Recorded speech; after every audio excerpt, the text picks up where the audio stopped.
Hi, Carly. How are Hello. you? Good. How are you? Lovely. So, how is the weather this week in Maine? The sun is out today. Oh, I sat outside for 5 minutes just to get that vitamin D, and it felt so good. And I saw you put up your bistro, I your outdoor did. area. I did. My little sanctuary, my front deck. We hung little bistro lights, and I have my furniture out there. And so it's my favorite part of the year to sit out there. In the summer, it gets like really buggy. So right now it's perfect because the bugs aren't out. But Can't that's my wait. little sanctuary. Can't wait to come over and sit there with glasses Yes. of wine. Oh, Hmm. lovely. Lots of Um, wine is had. yes, bottles and bottles. We're having a great weather here too, so I'm not going to jinx it. Today we were planning to go to the Bronx Zoo, but I Yes. was much too tired, much too Oh tired. man. So I thought, well, actually, do you want to tell us what we're talking about today? Yes. So I think it was just inspired by our last conversation and even our after conversation of, working through struggle, being authentic about yourself and knowing who you are and accepting yourself. But then it inspired, like, what about talking about resilience, and getting through that struggle and how to get through that struggle and what is resilience in all of us? I, after you mentioned it, looked it up. Um, I was trying to see because the way I usually, the reason I didn't like in the past words like persistence or resilience, it just made me feel um, like a military leader. Like it's just do this, do or die, and da da da, go big or go home. And um, it felt a little bit too constrictive, like in my body whenever I thought about it. So I was like, let me see if that's my impression of the word or is that Right. actually the word? You know what I That's mean? interesting too. Yeah, two completely Right? different perspectives. For me, it was like resilience is almost an attitude, a way of thinking as you're getting through things. So that's Yeah. interesting. I love that. And so it's- the funniest thing is that we're both right. Can you believe it? True. Okay, so I googled the meaning of resilience, and the first meaning is the capacity to withstand or to recover quickly from difficulties. Also, could be called toughness. And the second meaning is the ability of a substance or object to spring back into shape, elasticity, or flexibility, suppleness. And that's just so funny to me that one is just toughness and the second one is suppleness. And Hmm. just thinking about it, how survival of the fittest, and you have to be like this or that to be anything. And it's just in the end, what is the fittest? It's really adaptability, it's the ability to recover, and not just recover like in pieces, but also maintaining a sense of self, maintaining who you are, with the integrity. Thought about it being so do or die kind of a Hmm. situation. And I like that it's both a mountain and water. So you have I to, love that. Yeah. right? Like you have to sort of decide, like, this is a difficult situation. Do I stand my ground or do I become flexible like water and completely just curve it, or almost like consume it and take that energy and grow from it? Yep. Maybe that is like it is a personality test in itself. I always pictured resilience, or the way I think about it is working through a problem and getting through it. And, my brain goes to collaborating and working with people. Like I can't enter a situation headstrong and say my way is the right way. I have to Mm-hmm. know my authentic self, but also I have to bring my strengths, but also be willing to adapt and accept others' strengths. And then I think being that water for me gets you to that, that possible outcome faster, where everyone is actually in a positive, reflection. That's Yeah. where my brain goes. Yeah, I think we're both leaning more towards the flexibility of it because I also have to and must when it comes to your family dynamics or your friendship dynamic. Um, it cannot be my way or highway. It Mhm. never. It just. I hate that. Don't you think, in essence, though, if you think about the mountain, because I do believe both definitions are right in a way, and it's almost like it takes toughness and strength to be willing to bend. Does that make Mm, sense? mm, yes, You know, so so it's almost like much. you've got to get the toughness to start that resiliency. Like, I can do this. I'm strong enough. I don't have to have the end all be all decision. You know, like I feel like you need that toughness to start to be able to become that It water. it's almost like it's your first introduction. I think it's you know how people sometimes develop like this hard exterior shell, like Yep. they you meet them for the first time and they're just like so no, this is what I do and this is who I am, da, da, da, and like slowly you get to know them and it's just like they're just my mom calls them coconuts, really hard. Really sweet and soft on the inside. Um so I think that's what it is. But let's say we were in a situation where we were butting heads. And for me, I care so much that my thing would immediately just be like, whatever Carly wants. But then there will be some other people where I'd be like, yeah, fuck no. You know what I mean? So, what do you think that is? Like, is that still, how do we choose the instances of what kind of resiliency we're showing? I think it has a lot to do. You said it right there. It has to do with the respect you have for Mm, someone else, the trust, the respect, the safety, the feeling safe. Like if you don't have those things, it's yeah, actually harder to be resilient, right? yeah. It's easier to be stubborn. It's easier to put that wall up. And so, how can you gain that trust and respect to work through it? And then also respecting yourself, right?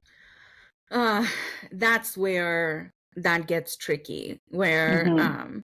I've seen this happen in relationships so many times where I love you, but I love me more. And so at some point I have to just move on.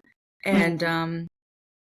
like that level must be a completely different level. Like it's just there's so much love, there's so much care, there may be years that we've put in, and but the best way to treat ourselves with respect is to, you know, move on. Mm-hmm. Yeah, you need to, be honest with yourself and knowing our limits and knowing what we're standing for.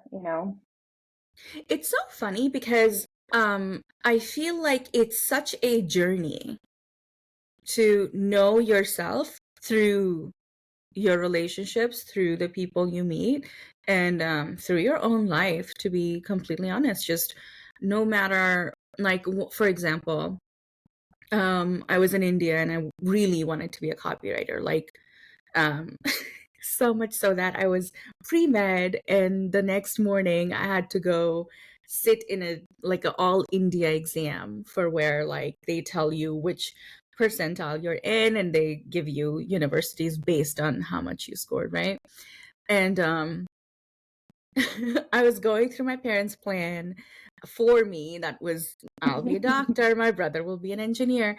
And I remember just having this that feeling just I still can feel it in my body. It was just so strong where I was like, I don't want to. I really just don't want to.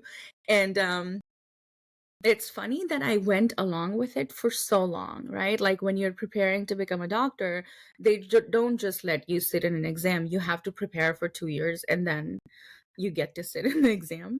And I remember just being like, no, this is my life and I think I have to do what feels good to me. And it was one of those moments where I wasn't fighting my parents. I wasn't like obviously just going through everything they told me to do. I was it was a horrible moment at home where my dad was like, "Oh, you think you can support yourself on a writer's salary? Go ahead." And that was me being a mountain.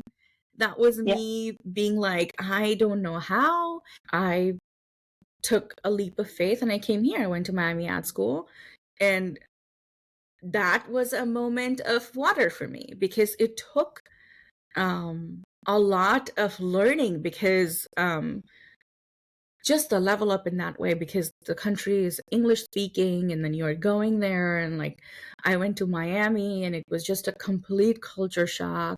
Mhm. And so adaptability, like knowing where I have to be, put my foot down and say, Mother, no, this is what I'm doing, all the way to coming to Miami and being like, oh, I don't know what I've done, but this is what I'm doing.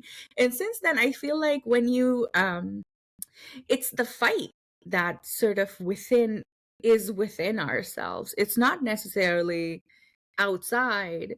Yep. And I think, in that aspect, maybe it's about the type of resilience you need in that moment. When you were in India, you were battling. You were battling within yourself against something that others did not want you to do, but you knew it in yourself what you needed for yourself. And in that moment, you had to be the mountain, Yeah. because there was no river to flow. But then in other instances, there's that moment where I know I need to be a river. That's an interesting way to think about it too. I think it was our friend Kelly that posted this quote somewhere. It said something like,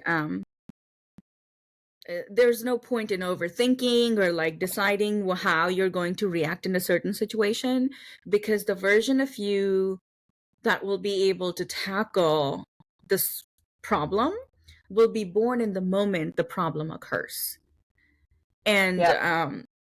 so I guess you're right in the fact that um, we can't really decide which moment will demand what version of us, which version of resiliency. We just have to show up and just know that we have all these ways to show up, and it depends on the moment, right? Agreed. I love it. I am a classic overthinker. I overthink way too much, and I need to remind myself of that all the time. But it's when those, and in the moment, you've got to go with your gut. You've got to go with how you're feeling. And that's when it's the best result for you, right? Yeah. I think it will be really fun to hear you speak a little about resiliency in terms of sports because you're a Hmm. ski coach. And there's so much because we both played. I played hockey, you were a skier. Is that the right way to Yep. say it? Yep. Okay. So I was Yep. like, I was an alpine skier. I raced. There's many different types of skiing competitions, so I raced. so I Hmm. thought it would be really cool to sort of talk about how resiliency comes in handy playing sports because that's Hmm. sports is such a brilliant way to just grow personality. I think if somebody has not done it in life, they're really behind. I think if not just sports, I mean any kind of Yeah. extracurricular activity where like you have to bend your body, bend your spirit in that way. So would you like to tell us a little bit about that? Yeah, sure. So, first example that comes to my mind, ski racing is, an individual sport where every single time it's different. It's not like track where you have the same distance and the same track you run every time. There's no other sport like that. It is different gates on different hills in different weather, in, temperatures. It all affects your time. And the times come down to the hundredths of a second. So it's like one wrong move, one slip on the ice, one, leaning back, that's going to affect your time. And so it's quite, a mental sport. And for me, I was a super mental skier. And so a lot of those moments where I fall, so I fall, I get down to the bottom. That's it. I've lost my race. There's no way they Mm, take two runs, they combine it, and that's how you finish. So I'm done. And so you get done after falling, and it's about getting back out to the next race and about how you can be resilient and get through that to actually tackle the course in the way you know how, and not get into your head in what I did yesterday and thinking, oh my God, don't fall, don't fall, don't fall, don't mess up, don't mess up, don't mess up. It's about Mhm. being resilient and working through that doubt, at the top of the hill, to Yeah. be able to just put your fears aside and be you, do what you know how to do. And that's all about just keeping that confidence in yourself. The minute I doubted myself, it was done, from the I first think this run. I feel the same way. I think I was a goalie on my roller hockey team. Oh, that's Uh stressful. oh my God, it took so many things on my face, but um I just remember that you let one in and you're like, ah, done. Like it could be, that's it. It's win or lose, right? And it's always just on guard, and my shoulders are still hunched. I don't know. But I think back to that time where, like, it's so important to shake it off. It's just so important to not take it so personally. I think we tend to do that in any of life's failure, and we take things so much more importantly. And my personal lesson, if I could just tell anybody, um, that has helped me, is you have to remember that you are the most important. It doesn't matter what you're up against, or um, who, to be honest. Um, if you haven't prioritized yourself, if you are not right, then nothing else matters, right? And so it doesn't matter if it's a job, it doesn't matter if it's a husband, it doesn't matter if it's a, best friend. You have to be in the mindset where I'm just going to say it. This is probably going to be controversial, but um if I am not me, then it doesn't matter who's with me, right? Mhm. So with or without person, place, thing, money, whatever, with or without anything, am I good? Am I loving myself? Am I still proud of myself? Am I still um happy to wake up in this body, just internally, with or without anything, right? Yeah. And unfortunately, in life, sometimes we get to those points where it's just us blaming ourselves.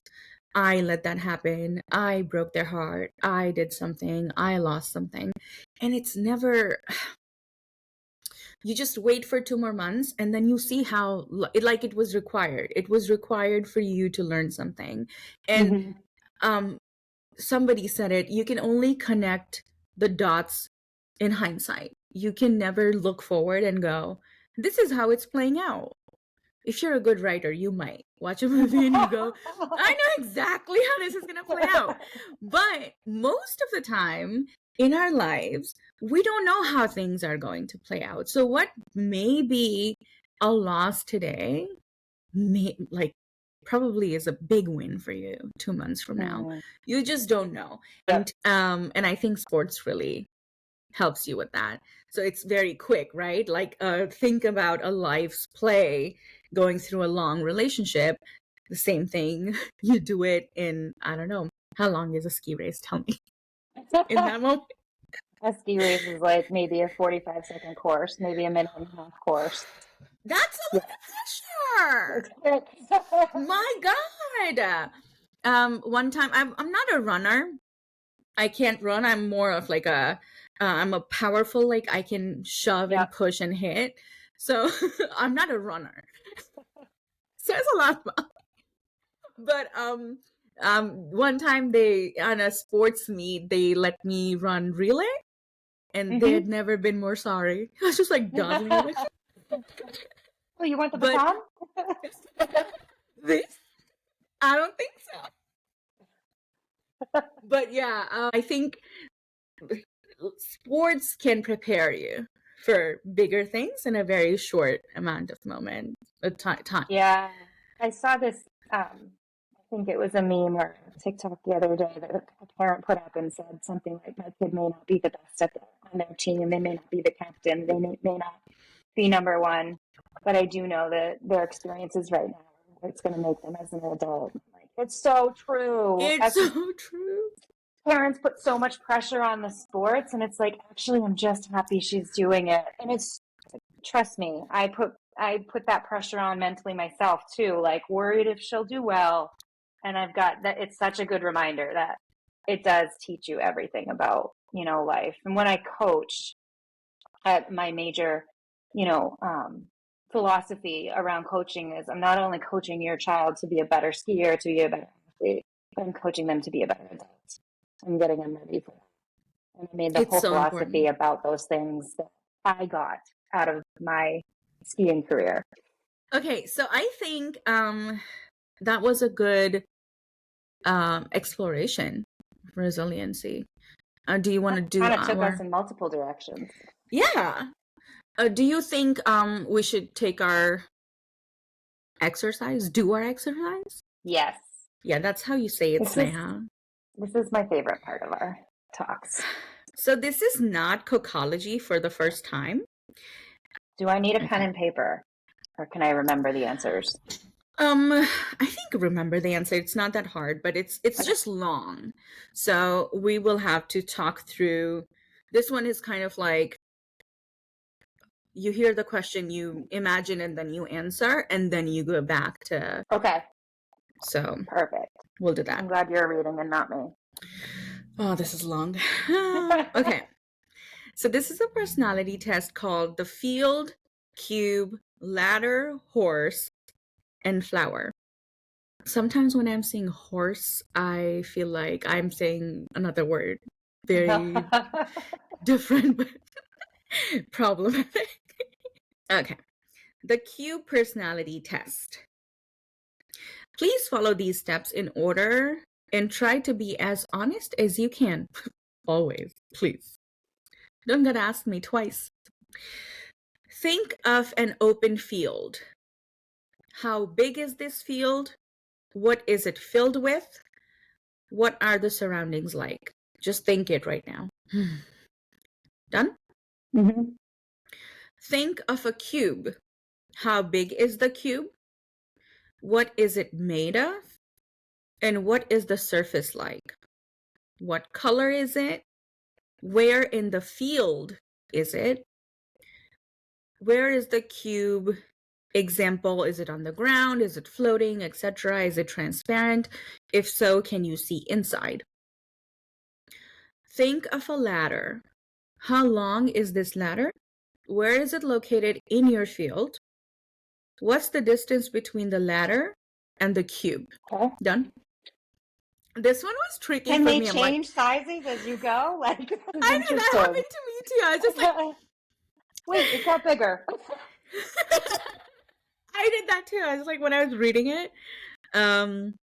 Okay, so think of flowers. Where are the flowers in your field and how many are there? Got it. Think of a storm. What is the distance between the storm and the cube? Is it a big storm? Is it just passing through?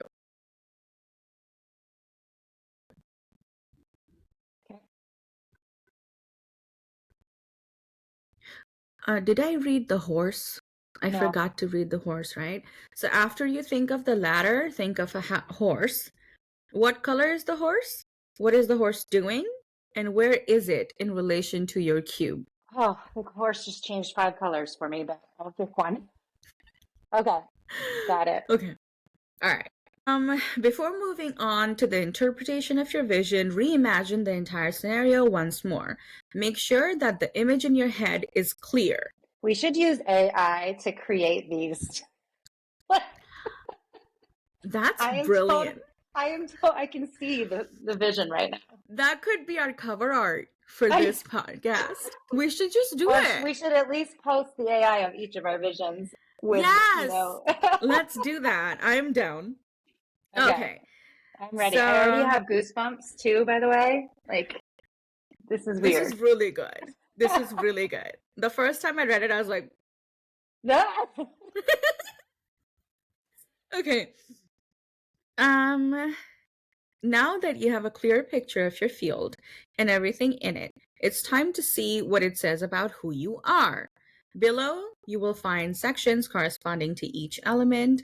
Note if none of the options below feel quite right, choose the closest match. Okay. All What's right. his options? So, how was your field? You want me to describe it? Or do you want Yes. to read the options? Okay. I could say there are 3 options here. It says dry and dead, grassy and healthy, well trimmed. So grassy and happy. It was a field full of dandelions. Same. I was like, it's lush, it's Yeah. green, it's beautiful. So the field represents your mind. Its size. Oh, also, how big was it? Huge. Yeah, same. That's funny because I know literally- we're kind of opposite. yeah. But that's Usually interesting. we choose different things. I think Yeah. this is probably the first one. Okay. The field represents your mind. Its size represents your knowledge of the world and how vast your personality is. That's so true. It makes total sense. Huge.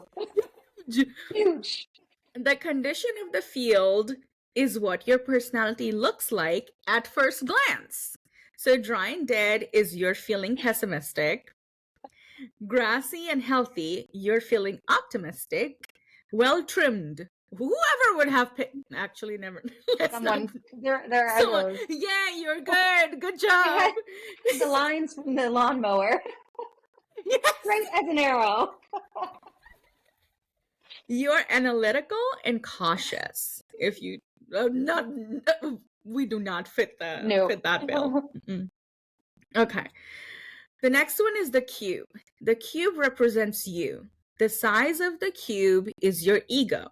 The surface of the cube represents what is visibly observable about your personality, or maybe it is what you want others to think about you.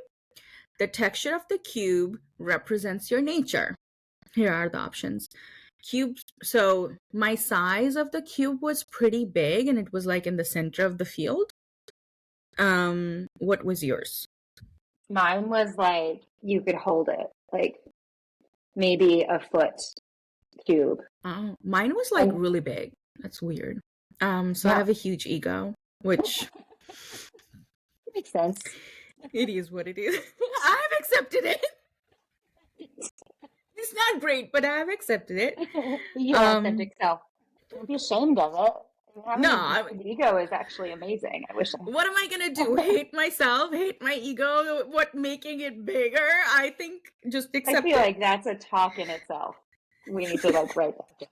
Ego, yes. How an ego can be a really good thing. Yeah, I think write that down. That's our next one. Yeah. Okay. So the texture of the cube: smooth, rough, bumpy, or spiky? Smooth. Yeah. Mine was kind of rough, like grassy, like a little bit, but not bumpy or spiky. I was gonna say spicy instead of spiky. Well, if you would have asked me to lick the cube.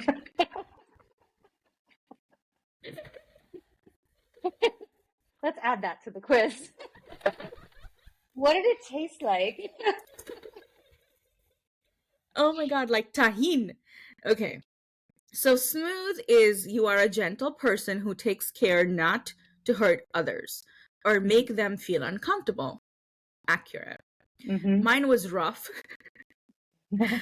You are more straightforward. You tend to be honest in everything you say, no matter how it might affect the person you're talking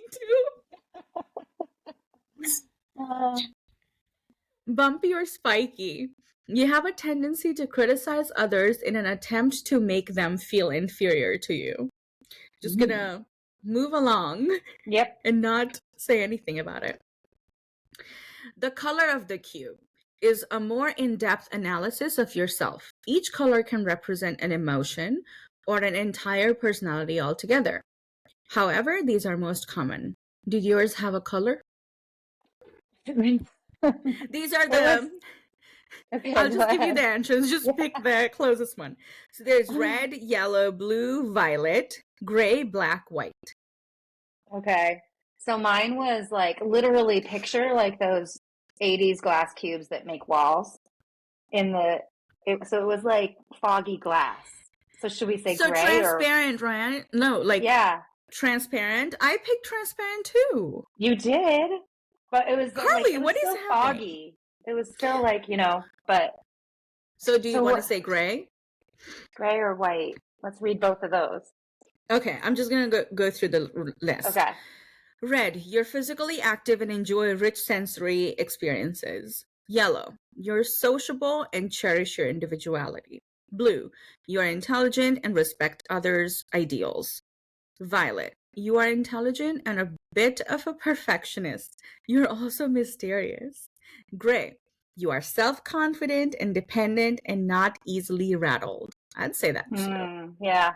Not Mm-hmm. easily rattled. See, resilient. Black, you have a strong sense of individuality and independence, and you put a high value on alone time.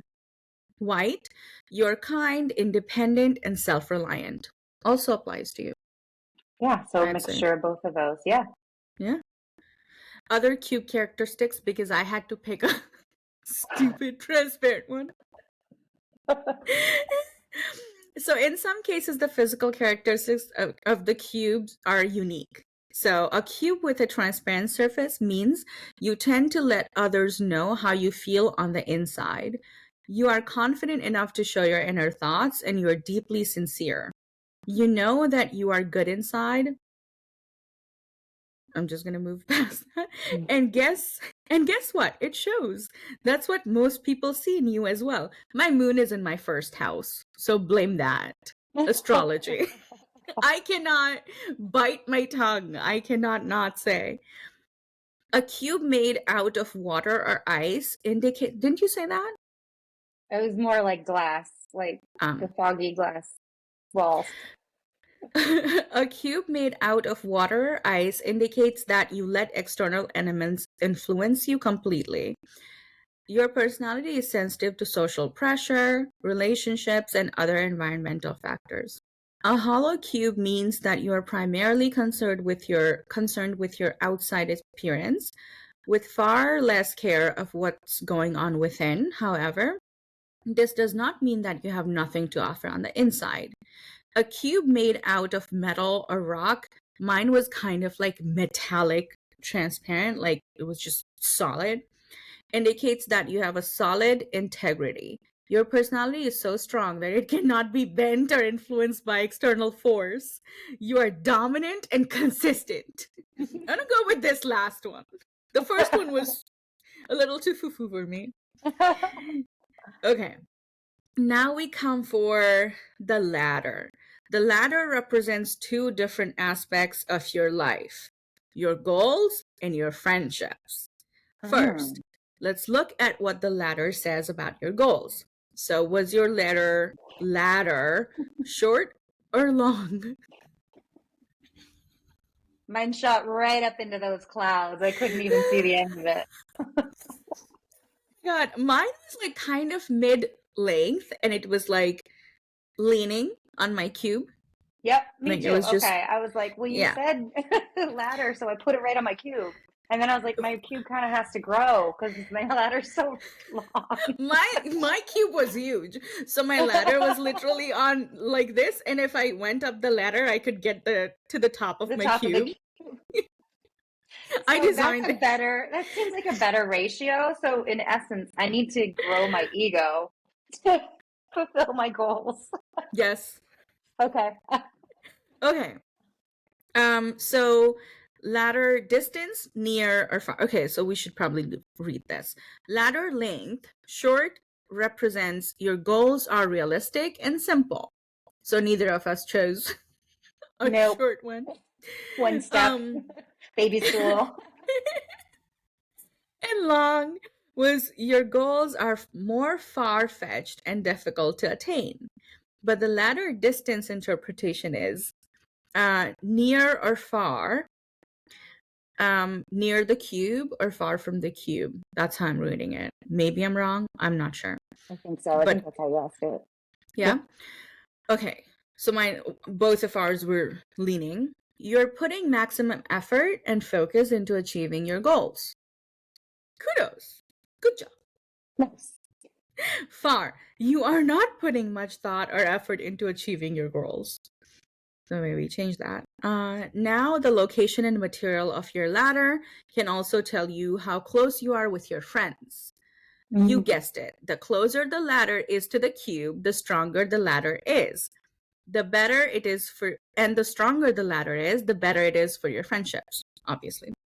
So both of ours were near. So if your ladder is near the cube, you are very close with your friends.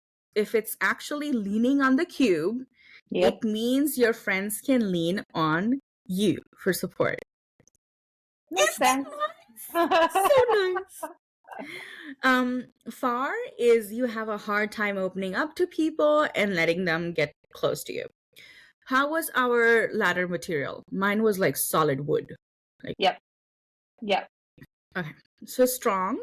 The stronger the material, example, stone, metal, etc., the stronger the bond. A weak ladder indicates a weak bond between you and those around you. Very simplistic. Okay, now we talk about the horse. I'm sorry, this is really long, but this is fun, It's okay. right? Yeah. You're not bored? No. The horse.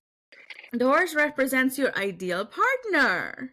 You said it changed colors 5 times. Calvin, bring. Yo, I have something to report. Okay. The horse ideal partner, it could be playing, running around, or grazing right next to your cube or clear across the field. My horse was white and running around, just with like big ass mane of hair just in the wind. What was yours? So mine was like brown that turned to white. Then it was like that white and black spotted because I love those. And it was legit like running and dancing around like circles and just like neighing, laughing, like having a blast. Okay, so the funniest thing is that you named the 3 colors that are the options. So I'm just gonna read all 3 of them. What does that mean? We'll see. Okay, so horse's activity, if it's playing, your ideal partner doesn't take life too seriously and or get bogged down by the little stuff. If it's running, me. Your ideal partner will respect your space and give you the alone time that you crave. Thank you. Sleeping or grazing. Your ideal partner is calm and fully committed to you. It's funny that none of us wanted that. We're like, whatever, go do your thing. Horse's color. Mine was white, but the first option is brown, which you said first. So I'm just gonna read that. You prize comfort and reliability above all else. Otherwise, you don't have a specific set of expectations for your partner. Pretty cool. Black. Your ideal partner is dominant, seductive, and sophisticated. Wow. Dominant and seductive. And sophisticated. Okay, mine was white. You value loyalty and trust more than anything else in a relationship. Amen. Yeah. Amen. Perfect. Ideal partner will respect me, respect my space, and give me my alone time, and trust and loyal. Lovely. Let's go. I'm ready. Okay. If your horse was a completely different color, then it means like other color than the options provided, then it means that you value originality and independence in your partner. You want to be with someone who fascinates and challenges you. One more factor to consider about the horse is its distance from the cube. If it's very near the cube, it indicates that you prefer relationships where you spend most of your time with your partner. If the horse is a bit further away, it indicates a need for a partner who'll understand and accommodate your desire for alone time. Mine was not very close, was running around the field. Lovely. Doing his own thing, dancing, frolicking, laughing at me. Hi. That's what I thought too. I was just like, yay. Okay, the flowers. This is the last one. The Okay. flowers No, there were represent. two more. There was a storm too. Oh yeah, there was a storm. Second to last. Okay. Okay. Wow, you were really good. You just caught me. It was two more, Missy. Ooh, sorry. I have this visualization that I was a picture in my brain. Now there is an AI image. Okay. The flowers represent your family and friends. The number of flowers reflects your popularity, and their location indicates how close you are with your social groups. So, number of flowers, just a few, or they're everywhere? Mine were everywhere. It was a field of flowers. Yep. Yeah, like just Yep. so just for those who chose just a few, you are close with your family and have a small, tight-knit group of friends. For those who chose they're everywhere, you're a social butterfly. I hate that term. Whenever I people know. say that to me, I'm just like, hey. I'm extroverted. I'm not social. It's different. I'm introverted, so I have a big mouth and I'm not social. You're a social butterfly with family and friends too numerous to count. You'll never be lonely. That is kind of true. I'm never lonely. I just enjoy my own company so much. Okay. The weather condition. Last one. The weather in your field reflects your general outlook on life. There's a reason we have expressions like when it rains, it pours. So the weather was rain, fog, wind, sun. Mine was sunny. That's what. Wait. The storm is the last one. Yeah. Okay. Wow, I'm just failing at this exercise today. You said picture a storm, so I pictured a storm, like black clouds. That's the last one. I don't even know if this was a question. It was just like, yeah, okay, but yeah, I was they're picturing just a sunny day. Yeah, Yeah, same. I was Okay, so sunny. rain symbolizes the problems in your life. The harder the rain, the bigger the problems. Fog. You feel uncertainty in life and maybe struggling with your identity. Wind. Though you tend to worry about future issues, you generally don't let them get you down for long. Resilient, I would say. Sunny. You're optimistic and carefree. We don't care about problems. Problems who? I don't think that's really me. Okay, now the storm. The strength and position of the storm reflects the stress you're feeling in life. As you probably guessed, the stronger the storm and the closer to the cube, the higher your stress level. If you imagine the storm raging right above your cube, it might be a good idea to work on reducing stress in your daily life. Okay, and these are the storm intensity. Mild, just passing through. I chose that one. Oh, hey! I did that. Mild, just passing through. That's the one I picked. The second one is strong, in the eye of the storm. Which one was yours? It was one or two. Mm-hmm. So mine, it was a huge storm, but it was like on the outskirts. Right. So location is in the background. Next. Or okay. Okay. All right. So right strong. above the. Okay. Yeah. So strong. So storm intensity mild, just passing through, is while you are not immune to stress, you know that all things must pass. Strong, in the eye of the storm. When you stress, you go all in and have a very hard time pulling yourself out again. That's when you have me. Mm-hmm. Storm location. Storm location in the background, right above your cube. Mine was, it was passing through, so it was in the background, then it wasn't. Yeah, mine was in the background, kind of going around us. It never came over. Yeah. Okay, so any obstacles that might be causing you grief are not at the forefront of your mind. You're good at managing your anxiety. Right above your cube would mean you are deeply affected by stress and have a hard time seeing past it to get back to the bigger picture. Wow. So who are you? Yeah, big question. I think we're resilient.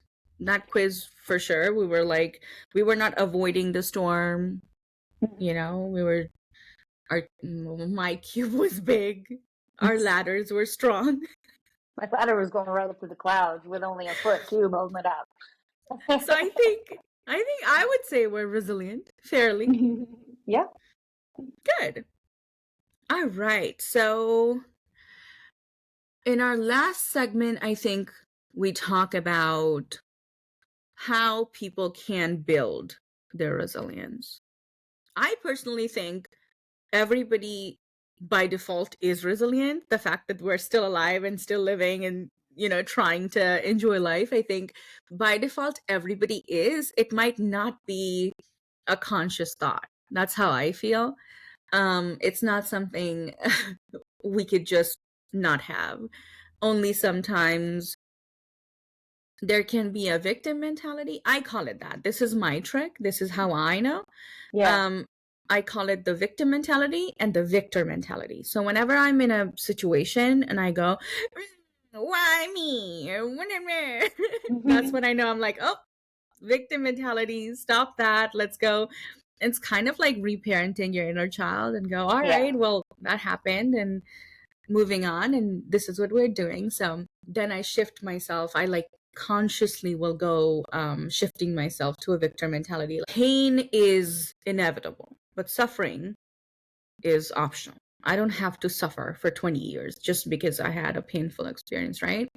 So that is my key, victim versus victor. And that's where if I find myself in this one, I do everything to move on to the other one.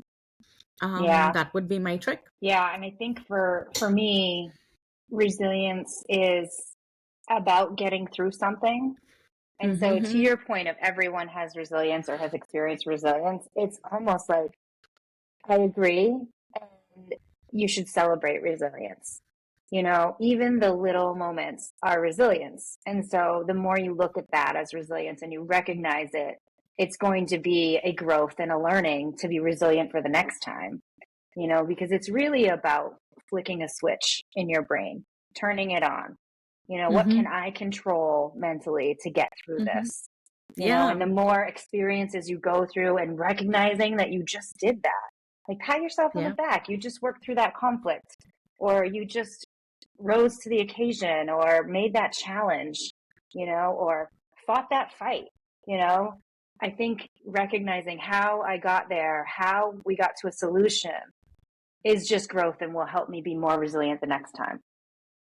That is really cool what you said about reminding yourself of how Mm-hmm. you've been resilient in the past. I think that would be um, a really good practice in general to just go, um, I have, I've tackled so much more. I have come out from so much more. And I think unconsciously I do that a lot too. I'm just, whenever I feel defeated, I remind myself I fought my whole family, I fought my own culture, I fought a lot of people to come here to a different country, you know, as an immigrant, as who, you know, went to Miami as like our first thing and experienced so much culture shock.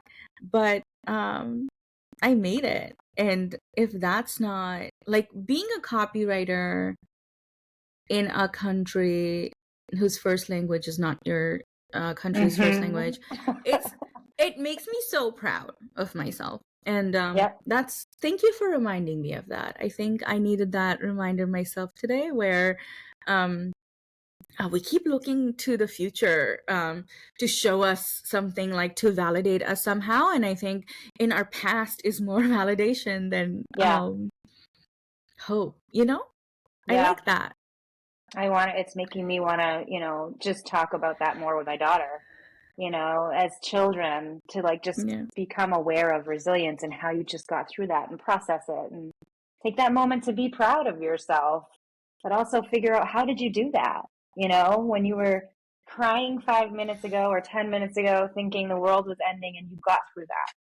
What did you do? You know? Wow. Lovely. I love that. I'm going to write this one down. I think um just remember the last time you were resilient, all the times that you One. You survived. You grew.